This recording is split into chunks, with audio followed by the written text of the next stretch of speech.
What's with today? Can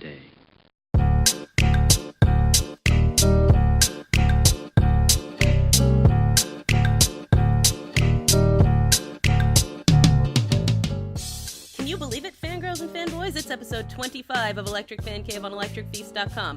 I'm Corrigan Vaughn, here with Kristin Latterell to bring you some pop culture nuggets from the past week.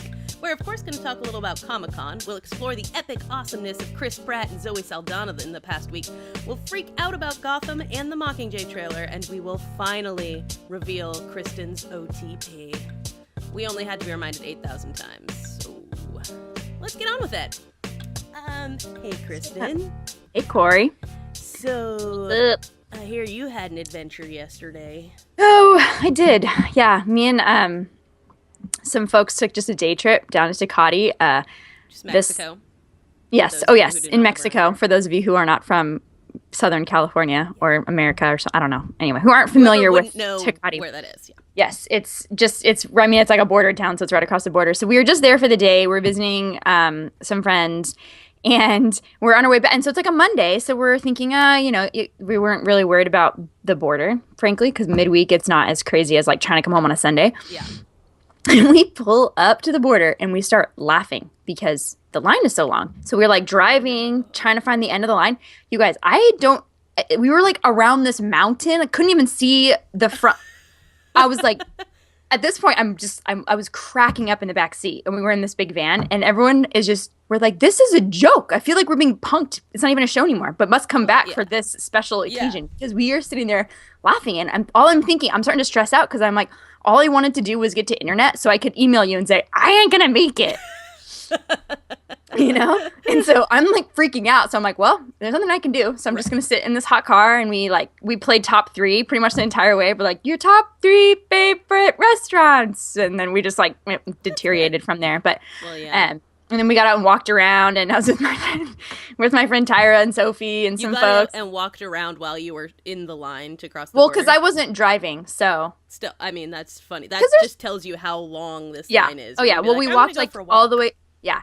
Well, and what we decided is we think one of the other border crossings was closed because there was a bunch of guys with surfboards, and we were in Tecate, which is not by the ocean. No. So we're thinking something else must have been closed because there were multiple people with surfboards in line. But yeah, so we like cruised the line and talked to the guys selling stuff and, ate ice cream and. Oh, yeah. You gotta love that stuff that they sell you on the way out, though. That's part of the border experience. Like, I'm gonna get a bag of churros. Well, the churro guy wasn't there, which was a bummer. He probably takes Monday off. So, but the ice cream guy was there, water. There's this guy cutting up like fruit with like a machete. We were going, what is going on? But, so we chatted with them for a little bit and just kind of hung out, and then we crossed, and then we hit traffic in San Diego, of course, because it was, by the time we crossed, it was like 5:15. And it's the day after Comic-Con, so there's also the like people leaving. Lingerers. The people who are too drunk to drive home on Sunday. Yeah, there is nothing like the leaving Comic-Con traffic. It is the craziest thing in the world. I mean, especially Sunday, but I'm sure it hangs over into Monday. So then we just ended up like stopping for dinner. So I didn't even get home until 8:30. Man, way past your bedtime. We left at 7:30. Oh, that is awful. No, thank you. Yes, that's fun. So sorry about being late, y'all. I'm glad you're back, though. I know. They let us through. Good to see you. Glad they didn't keep you. Yes. Well, look at me. Wasn't nearly as exciting as what you got to do on Saturday. Oh, my gosh. So I'm going to start your Saturday. Yeah. Saturday is pretty much the best day of my life. This is when I was in 7th grade. I discovered a little movie. Going all the way back to 7th grade? Okay, I'm giving you 5 minutes only. 5 minutes. Yeah, you're cutting my time. She's giving me a time limit on how long I can talk about this. I think I can do it, though. Go. When I was in 7th grade, I discovered a little movie called Empire Records, which is obviously a cult classic a lot of people are super into. Nobody went and saw it in the theater. It had super limited release, but somehow just became this sensation once it hit the old VHS. I don't even think they ever played on TV or anything. I have no idea how the cult phenomenon of Empire Records started. Yeah. I don't think I've ever seen it on TV. Yeah, never, ever. Now that you mention it. Yeah, and so it's weird that it managed to sort of circulate like this, but it has, the music in it, and the spirit of it is just so 90s, so perfectly encapsulates like what 1995 was, on top of having Liv Tyler and Renee Zellweger and all these people before they were big stars in it. So there is a group called Cinespia around here, and they screen movies in the Hollywood Forever Cemetery in LA. And I've gone to see a couple movies here before, and when I saw they were doing Empire Records, I was like, well, clearly this is happening. And immediately my hand has been forced. Yeah. And told everyone I knew. So a whole group of us went and saw this. And Ethan Embry, who has been my favorite actor since I was, yay big, he decided he was going to go, but that wasn't enough. He and the gang like reunited, like all of the male cast reunited, and it feels so good. So good. The whole male cast of this and the director of it showed up to this thing, and so that was just random. This wasn't like organized by somebody. No, Ethan was probably just like, "Hey guys, want to go? I'm going to go to this." Yeah, exactly. Okay. Oh my gosh, and it was so cool. So at the end of it, the like Cinespia people were like, "Oh, we have a little surprise for you," and like they bring up Ethan, who like immediately becomes MC of this thing. He's just so excited, like enthusiastic puppy dog. He introduces everyone. He's like, "We've got Coyote Shivers, we've got Brendan Sexton, we've got like they had everyone. They even had the guy who played Mitchell, the villain in the movie there, who turns out to be like the nicest guy on the planet. We chatted afterwards. It was great." But the movie had never had a premiere when it actually came out. So this was their big moment. This was their premiere 19 years after the movie came out. And they were stoked, like absolutely, totally, completely stoked on this. They couldn't believe there were 4,000 people there just screaming and quoting and laughing. And crying. And, it was super intense. You could tell how happy they were. And they're all super nice. So I went...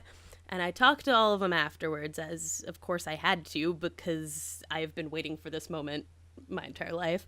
But I was I had seen Ethan leave, and I was taking a picture with Coyote Shivers, and all of a sudden, like, I hear someone yelling, and our friend Brienne's eyes get really wide, and I look over, and it's Ethan trying to, like, photobomb our photo, and we're like, dude, get over here! So then he comes up, and he gets in our picture, and then I turn around, and he's like, oh, it's so good to see you. Corrigan, right? Shut the up right now. No, You're kidding me. I don't believe you. Out. He remembered you. And I couldn't I would have played it cool, but I just like couldn't. Like I was so overwhelmed by the moment, and I just looked at him and I went, "You remember me?" And he was like, "Of course." I was like, "Oh my god!" Honestly, that would have been reason enough to see it. Right?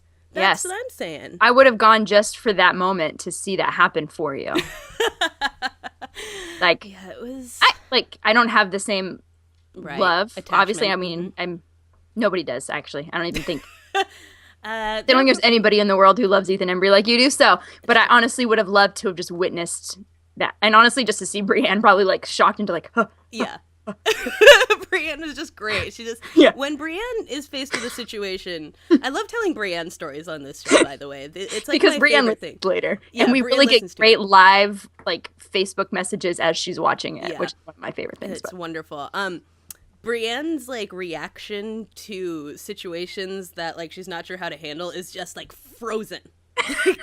Like she just loses the ability to do anything with herself, and so it's just great to all of a sudden see her just like eyes wide, and I'm like, I don't know what's happening. She can see what's going on, and then turning and seeing this happen, and then I have a great picture of her waving like, "Come on over" to Ethan Embry. But yeah, it was amazing. That's magical. Just to like get to experience that with them too. Like I would have had a grand old time going and seeing it, being like, I'm here with 4,000 Empire Records fans, but to see them like for the first time actually see the fandom this movie has created was pretty incredible. That's awesome. Yeah. That's amazing. Did they like answer questions and stuff? Did you guys ask questions? Yeah, the director was it like a ComicCon panel, but for Empire Records. Yeah, right? Oops, I just accidentally opened my iTunes because there's a button on my headphones that does it. Oh, no, stop doing this. And it opened up and started playing one of our episodes. Yeah. Okay, we're back. Well, that's vain. Our background music today is Us. Brought to you by Us. Yeah, good time. Our These dulcet tones are brought to you by Corrigan and Kristin. No one has ever referred to our voices as dulcet tones. False. One time someone did for me. Really? Mm-hmm. That's impressive. Yes, they wanted me to speak in church, which is like a never thing because I always say something super inappropriate or cuss, which is like awful. But he was this adorable man, and he was like, when's the next time we get to hear your dulcet tones? I was like, wow, I don't know that that's ever been said about me. Normally people take their children out when I stand up with a microphone, so this is delightful. Thank you, sir. Yeah, that's a nice change of pace. That's beside the point. But yeah, there was like, I don't know if there was supposed to be a Q&A, but the director was like, so why don't we take some questions? And it was like, there was no mic for people to ask them with. And they got Coyote Shivers to sing Sugar High. And this girl ran up to try to sing the Gina part, and she managed to get like 3 words out, and then she just started screaming and going like this. She was so starstruck. She's like, I search for an, oh my God! Like into the microphone, and she just like freaked out. It was pretty much the funniest thing I have ever seen in my life. So this was, it was great. That's awesome. Look at me go. I did a pretty good job with not. You did. I let you go a little bit longer than allotted, but, you know, you were in the middle. You're in the zone, so. Yeah, I'm in the zone. This, like, good. iTunes thing is, like, haunted. It just keeps on starting up. Like, oh. Whoa, stop doing that. Okay, anyway. So, before we get going, too, let's get this out of the way, Kristin. Let's do it. Here we go. Who do you ship? As promised. Now, this first one is ultimate.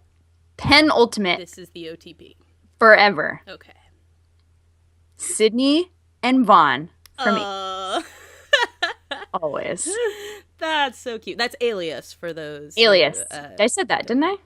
I thought it. I don't know. I kind of feel like you guys should know that. So that's just sort of a thing you should know. Yeah. I always had a Michael Vartan thing just because I've never been kissed. Okay, yes. And that's why I even started watching. Fun fact, side note. I wasn't even watching Alias, but I was Rosie O'Donnell had Michael Vartan on, right? This is how old this is. Rosie O'Donnell had Michael Vartan on. I was like, oh my God, it's the hot teacher from Never Been Kissed. So I'm watching it, and he's like talking about some show he's in, and I'm thinking, what? He's on a TV show? How did I miss this, right? And so then, of course, I think it had already premiered, and so I mean, at this point, it wasn't like Hulu's where you go back and what are you gonna do? But there was like an encore showing. There was something I was able to watch to finally get the pilot episode. And then I was obsessed with it for the next 5 years. I have all the DVDs. Oh my gosh. I one time sort of met Jennifer Garner from far away at an Alias panel at California Adventure. I did meet Marshall at Disneyland. We saw him walk around. Marshall was like the geeky one, the tech guy. Yeah. Super awkward. We saw him walking around Disneyland, and we're like, Marshall! And he's like, ah! We're like, oh my God. He was like a little nugget. I wanted to put him in my pocket. He was so cute. Anyway, it was amazing. So that is my one ultimate. I love Alias. Yeah, it's good. Forever. I should borrow those box sets from you. Is it on something? Like, it's on Netflix? It's on Netflix. Oh, okay. Then I don't. Yes. And I will just say right now, for the record, the best season finale in the history of TV was season 2 because it was such an epic cliffhanger, and it left you being like, so what the F just happened? Like, I still remember the feeling I had. Plus, I was so attached to the character. Yeah. Probably makes a difference. I'm sure everybody has one like that.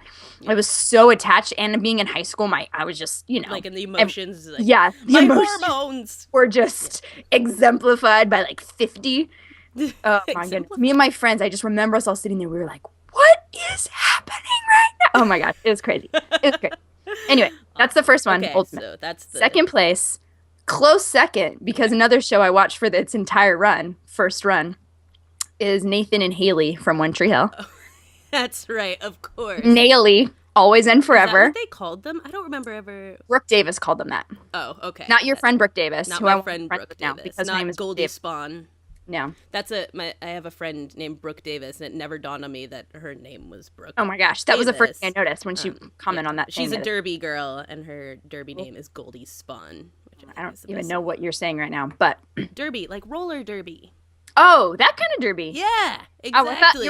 I thought it was like an accent on Derby, so she was from Ireland or something, and I was like, okay. No, Derby girl. That doesn't make any sense now that I say it out loud. That's where I'm glad you acknowledge that and you're recognizing it. And now we can move on. So yes. Anyway, so Nathan and Haley, They are a close second because that was a 9-year run that I really stuck with it because it should have ended after like 5. Yeah. Really. Once they graduated, it probably should have ended. Yeah. Which is true of like most shows that start in high school. It's like once they graduate, just quit while you're ahead. Although I liked the way that they skipped college entirely and just moved on to when they were like, then they kind of skipped their actual ages. Oh yeah. They would kind of flash back every once in a while to like show you a little something, but essentially it was like 4 years later they've all graduated. Really especially because obviously the actors like were too old to be in high school, so you can skip college and it doesn't really matter. Now they're kind of a regular age. Now they look like themselves. Yeah. Because I'm like, I didn't know anybody who looked like that in high school. No. It always throws you off when there's like a show that actually has high school age kids in it. You're like, they're babies. Like, yeah, that's what they look like. Like college kids look like babies. I mean, honestly. So that's like Canadian teen shows. They always actually have teenagers on them, and you're like, what is happening right now? Oh, because we think teenagers look like they're 27. Yeah, it's totally normal. Sure. It's very unrealistic. But anyway, those are the third one, which I'm just going to give you my most recent one that I'm kind of obsessed with right now. So I'm watching this show on Netflix called Miss Fisher's Murder Mysteries. Oh, right. I'm super obsessed with it. I gush about it to everybody. Yep. And I think I've told you about it multiple times. Yes, so our friend Michelle told us about it. And she always gives me a really good recommendation. So it's this Australian crime drama set in the 20s in Melbourne.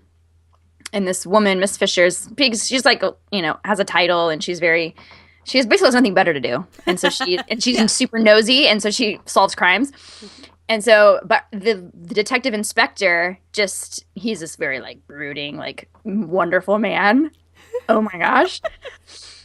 And they have this, he's just like, she just annoys the crap out of him because she just shows up at the crime scenes and he just wants to like, just go. It's like, go away, but really I love you, but go away or you're annoying me, but I love you. And you're like, oh my gosh. Oh. So when do we start to see, because I watched 1.5 episodes of it. Okay. And I feel like I need like a little romantic tension or something, but I don't know if I see it yet. It happens. I don't, it comes. Okay. Not, because there's like 13 episodes, so you really only have to get into like 4, I guess. I don't remember which one. I don't know. Because now I'm just rewatch them all, and I see the moment that you're like, oh, that's it. Yeah. That was the look. He's giving her a look right now, and this is the moment where he's fallen in love with her.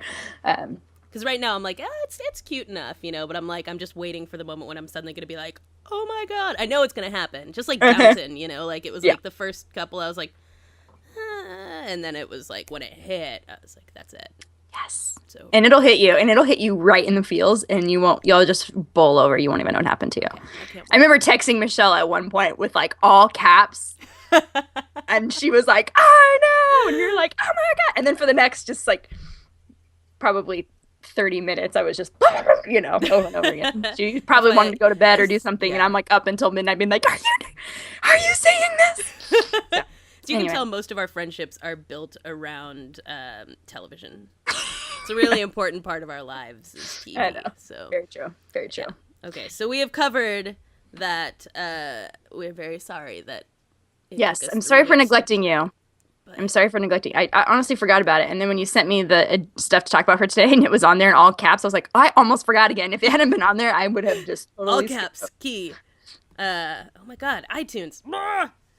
It really does just want to play us for me. I don't even feel like I'm like the button's up here. I don't feel like I'm hitting it, but it keeps turning on. I was watching Are You Afraid of the Dark last night at like 3 a.m, and so everything's haunted now, obviously. Well, good job. That's my response.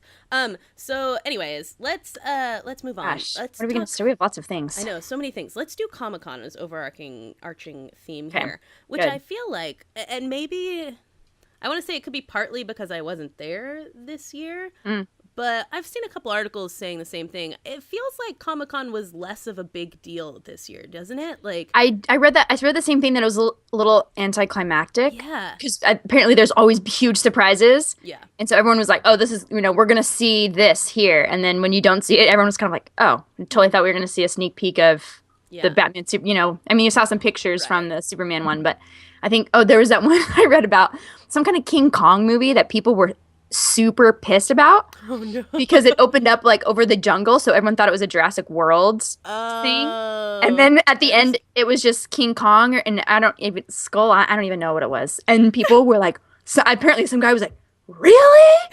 That was it? Like super pissed. That's hilarious. And so there was just things I think people were expecting to be surprised about or whatever, and then it not happening. So I got the same vibe. Since they didn't have Jurassic World or anything like that there, Totally. like these big properties that Yeah. should have been. And then like with the Batman Superman one, that they brought out Gal Gadot and they brought out Ben Affleck and Henry. Yeah, Henry Cavill.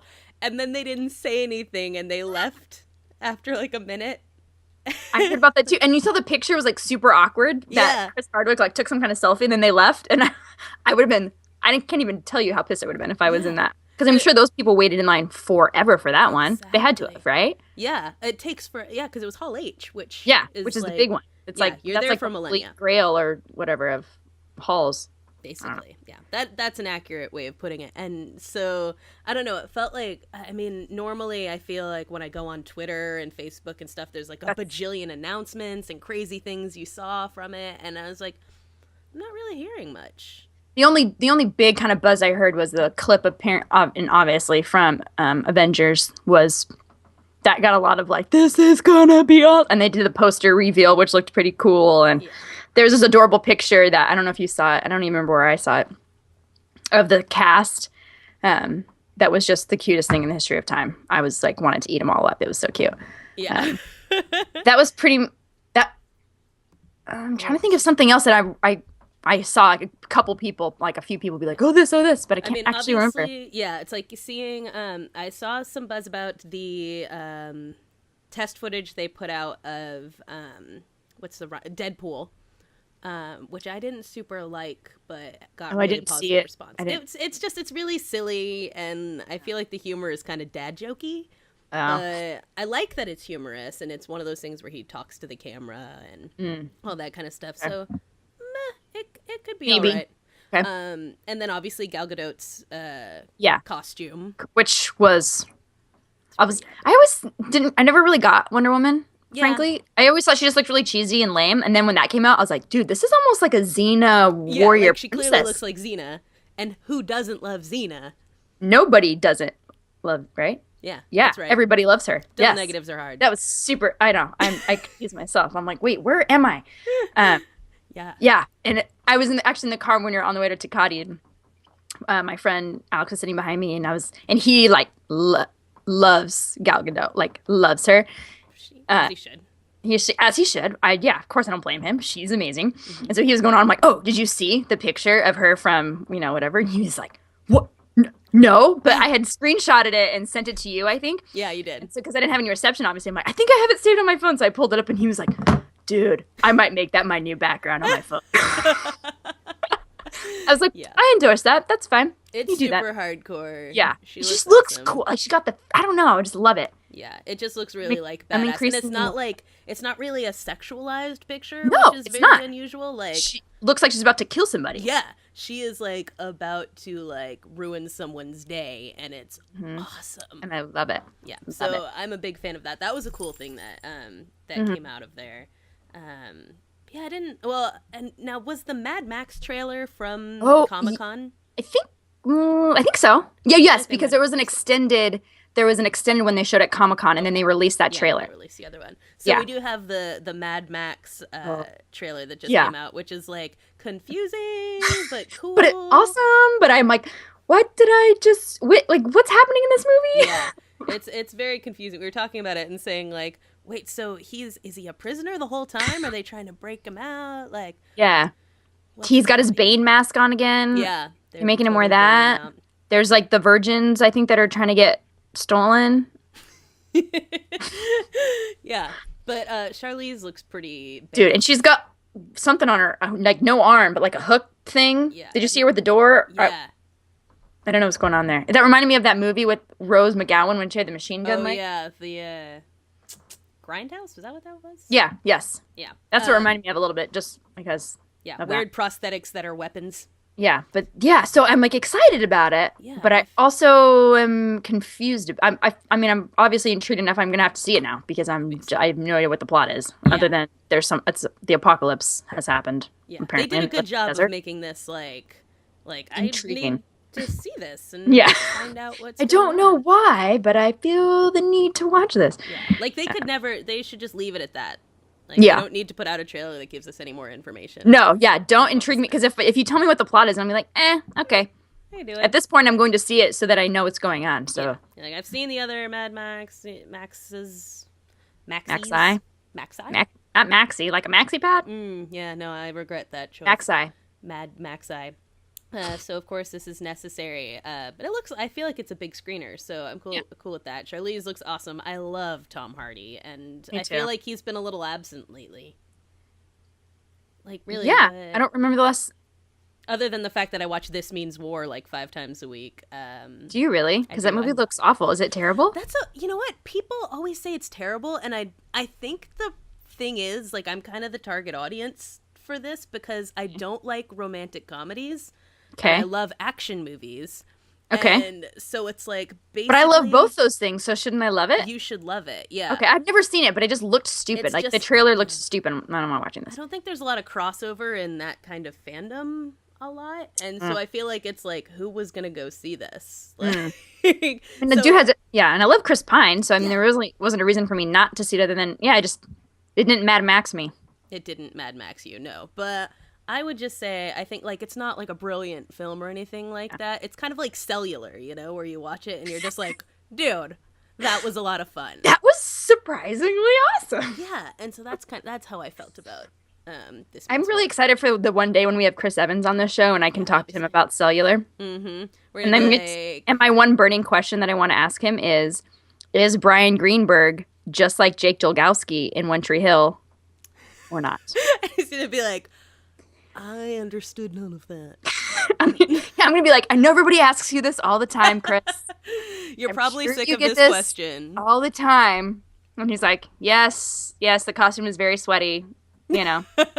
Yes, like, I really am this buff in real life. I'm beautiful. Yeah. I'm like, no. Tell me about Brian Greenberg. Is he as wonderful in real life as he is on TV? Oh, my gosh. Yeah, I'm going to say that would be a first. So someday. Mr. Evans Beard. Mr. Evans Beard. Oh, Lord Evans Beard, when you grace us with your presence one day.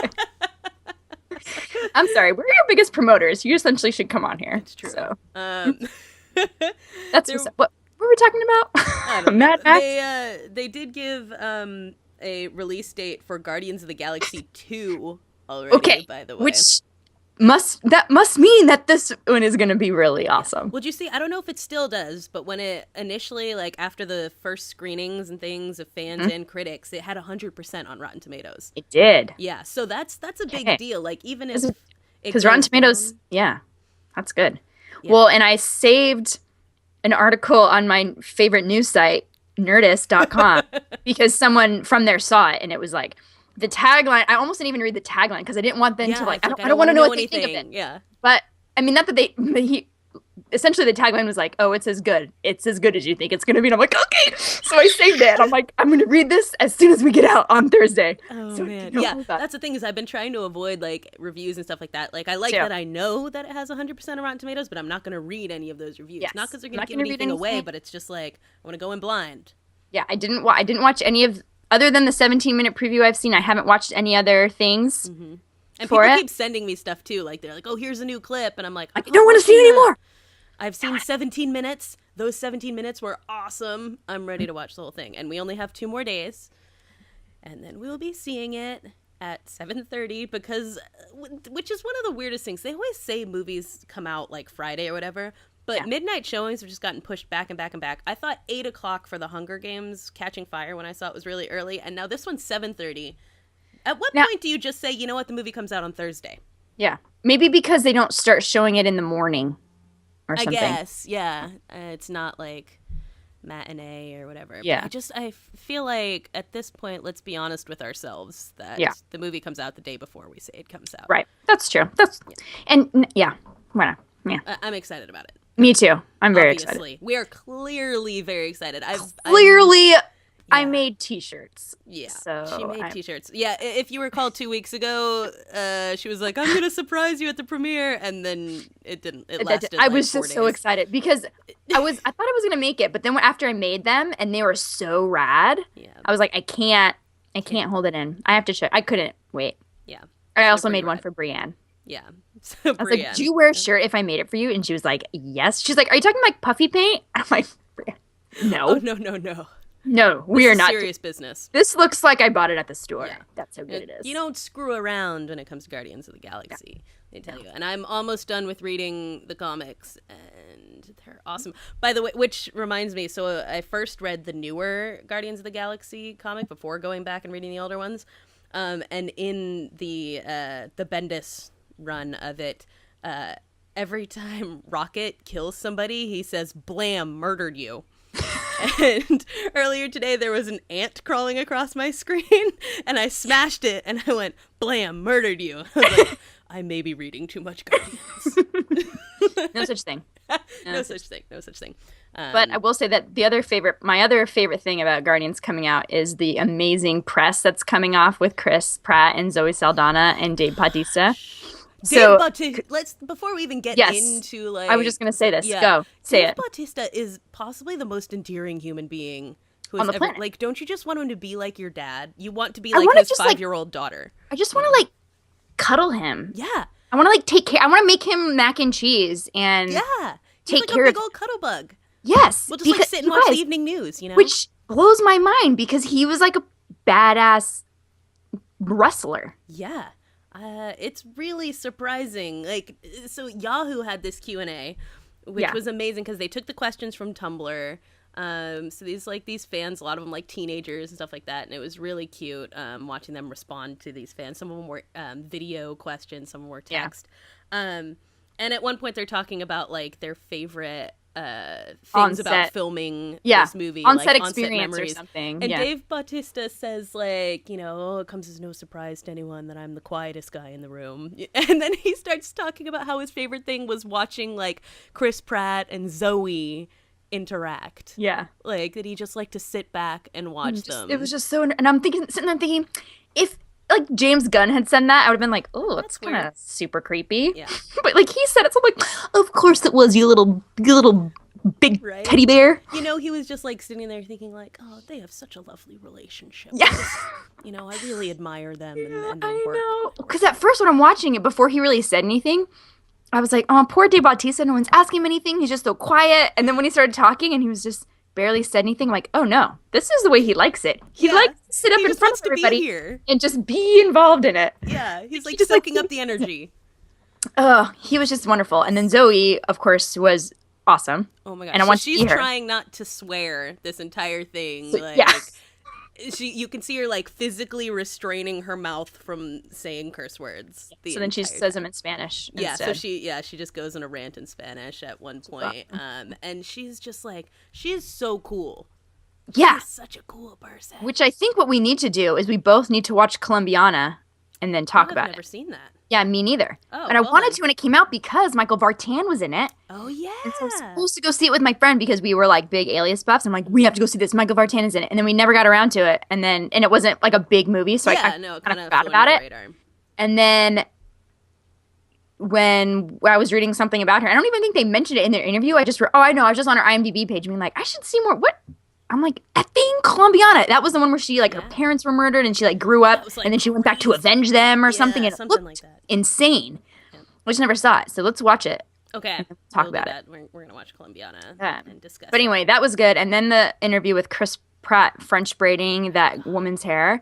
Yeah. I think your friend had said something about, she's blushing. I would have been on fire. Yeah. I'm like, I definitely would have just passed out. Probably. I know, this girl held it together so well. Like, and she managed to, like, make, like, a couple witty quips and stuff, too. Like, for being an intern, she probably that was, like, the last thing she expected to do that day. Yeah, you know? Right? Now forever she can say, oh, one time Chris Pratt French braided my hair. Yeah. Excuse? He's, like, trying to have a conversation when he does it, which is, like, really, like, the most, like, it's so fatherly the way he's doing this. He's just, like, he's trying to talk, and he's really focused on braiding her hair and answering the questions. And then at one point, like, he's talking about something, he says, like, all good things come to an end, and then he pats her on the head. He's like, as you'll find out when I finish this braid. And you're like, stop. And then the part when the interviewer, who is also a man, goes, oh, do you need a rubber band? And he goes, oh, no, the rubber band's too harsh. It'll rip the hair out. What you need is a scrunchie. You need a scrunchie. I I can't with that guy. He's so. I'm a little bit embarrassed about how many times I watched it. Yeah, well, you should. And then I promptly just started following him on Facebook because he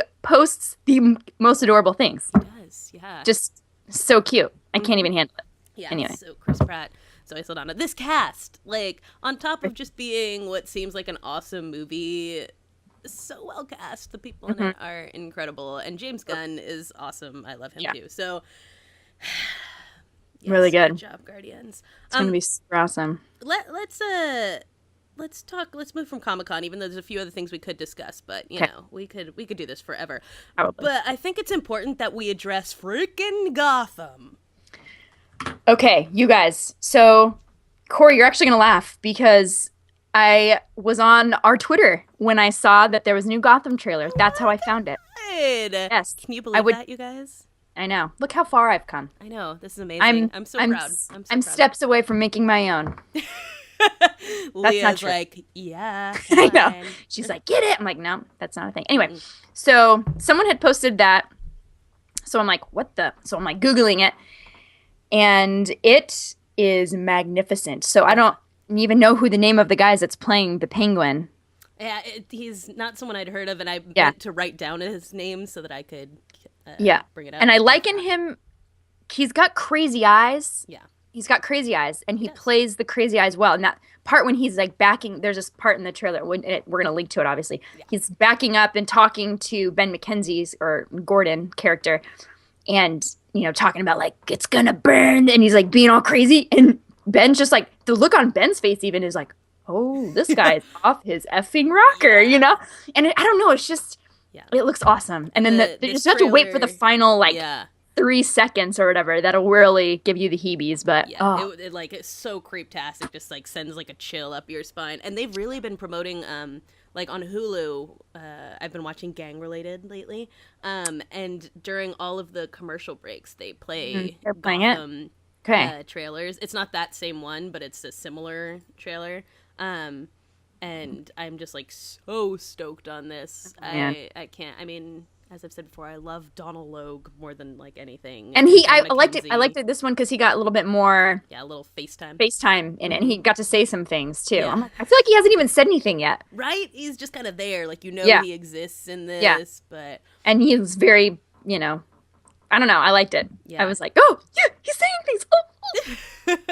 Yes, this is like a sweet trailer, and I'm so stoked for this show. It's the one thing that's making me like want September to come around, because the unfortunate thing about September is it's really close to when I start school. So I'm like, how close is the premiere to when you start school? Well, the premiere's like September 22nd or something, right? Yeah, I think I start school October 3rd or something. Oh, perfect. I'm just trying to figure out a viewing, because that has to be. Yeah, that is definitely that's got to be a view thing right there. So anyway, so stoked about Gotham. Yeah, it's gonna be so rad. I can't even handle it. Yeah, and then the other thing that was really exciting was that they released this teaser for Mockingjay, and like you've seen the teasers they released before, right? That are like the weird. So they released these two teasers in the past couple of weeks that are like PETA and Joanna and President Snow.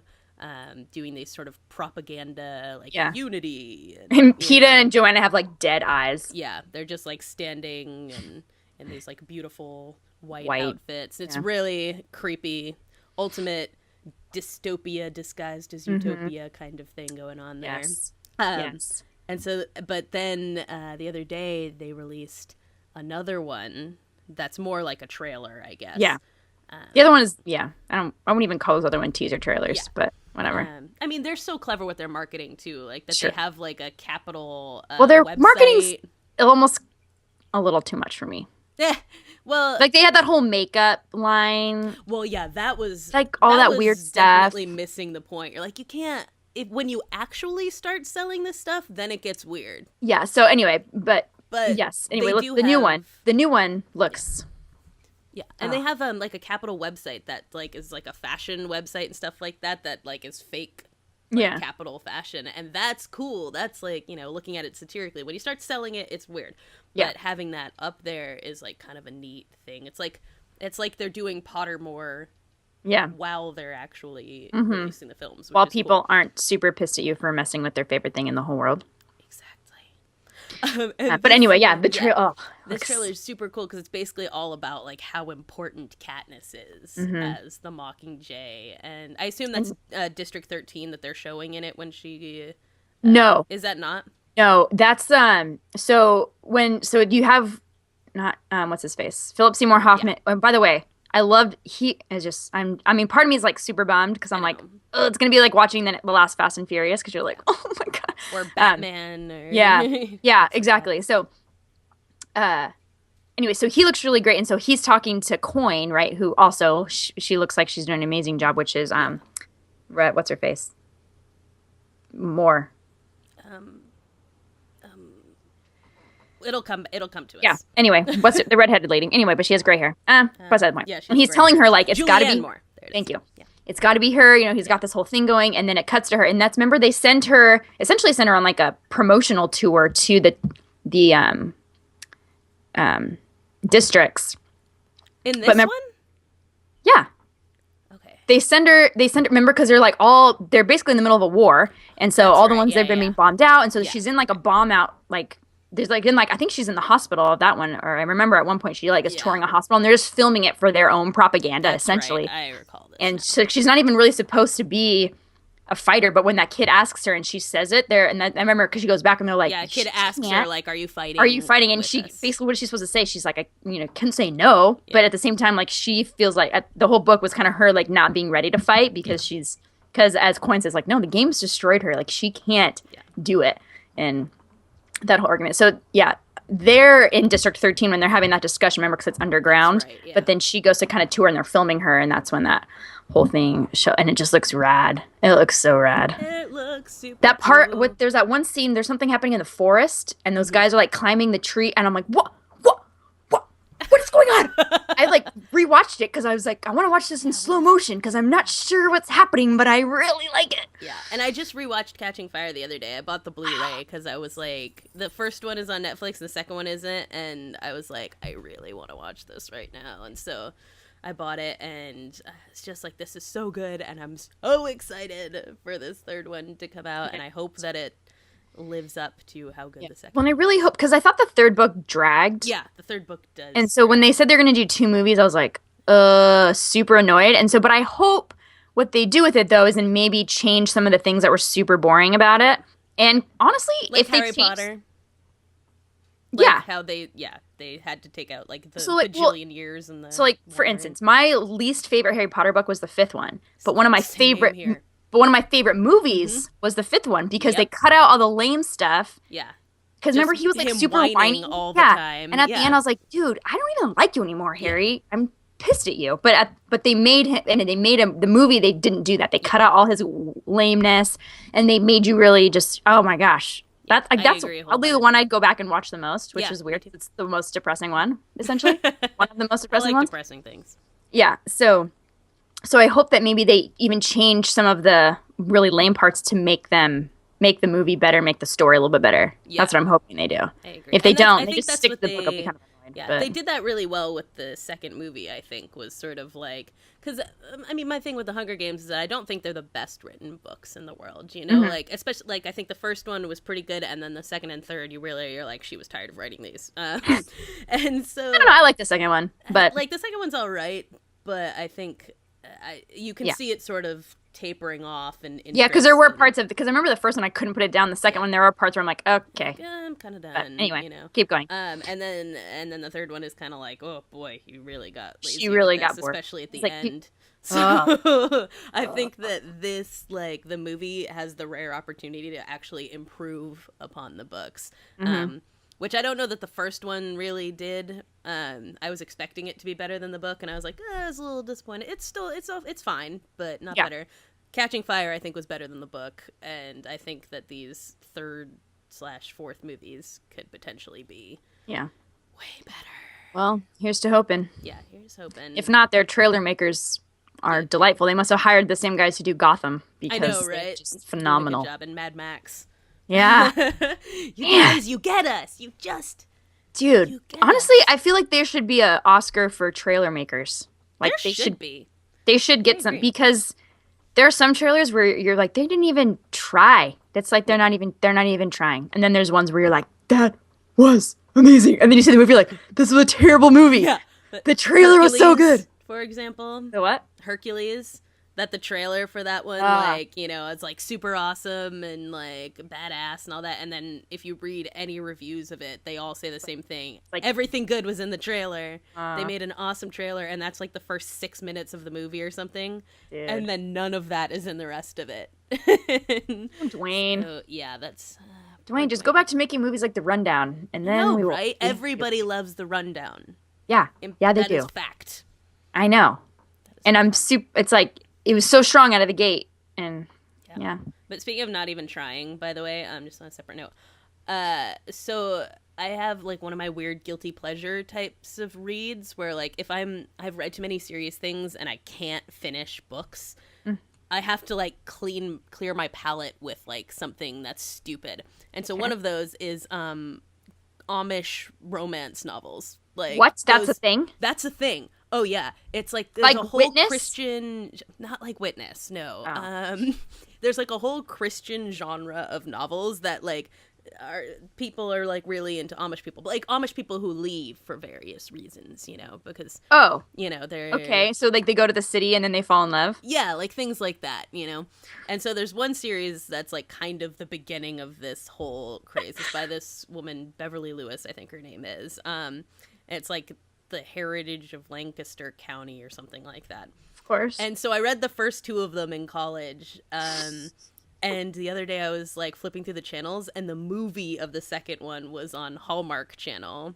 Oh my God. Your favorite channel and mine, Hallmark. And it was directed by Michael Landon Jr., who I think he also directs all of those like Love's Unending Promise. Oh my gosh. And Love's like, Enduring whatever. Like Love's with Katherine Heigl?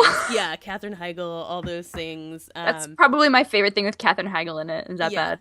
Clearly. One of them has like Patrick Levis from So Weird, so that was how I got into those. January Jones, isn't she in those? Yeah, I think you're right, actually. She plays the daughter, right? Maddie, when she grows up. Gosh, I think you're totally right. I forgot about that. There's so many random like hidden people in these movies that every time you watch one, because there's like a million of them too.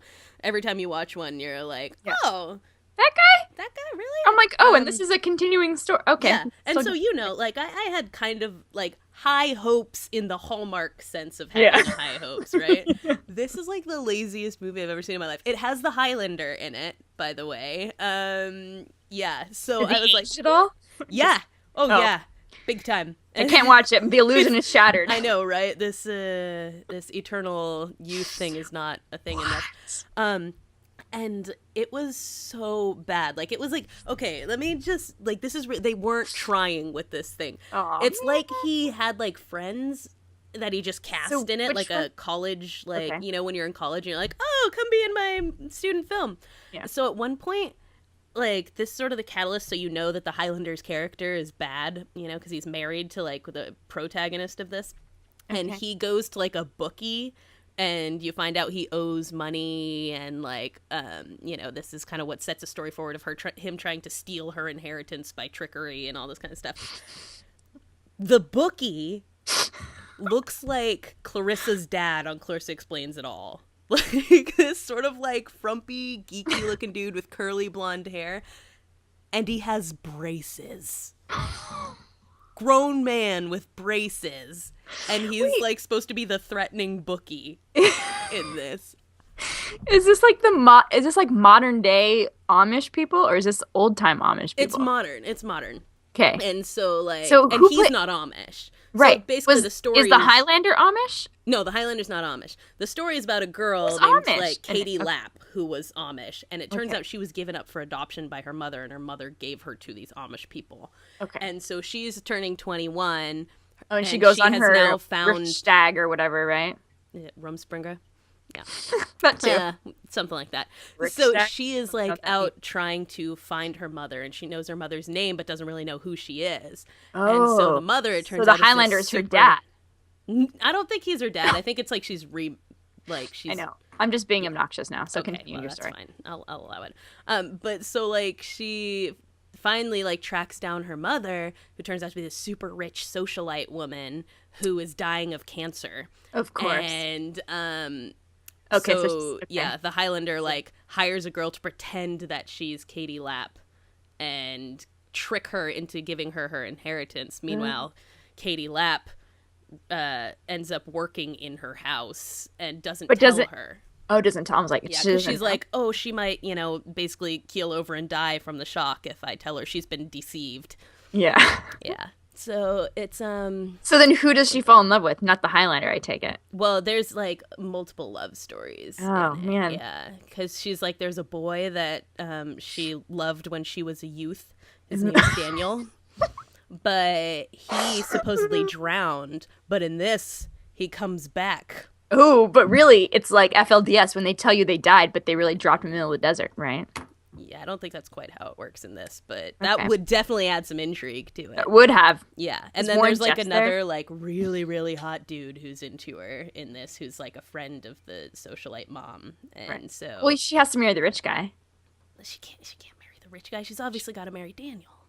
Oh, Daniel, but is Daniel like a druggie now or what?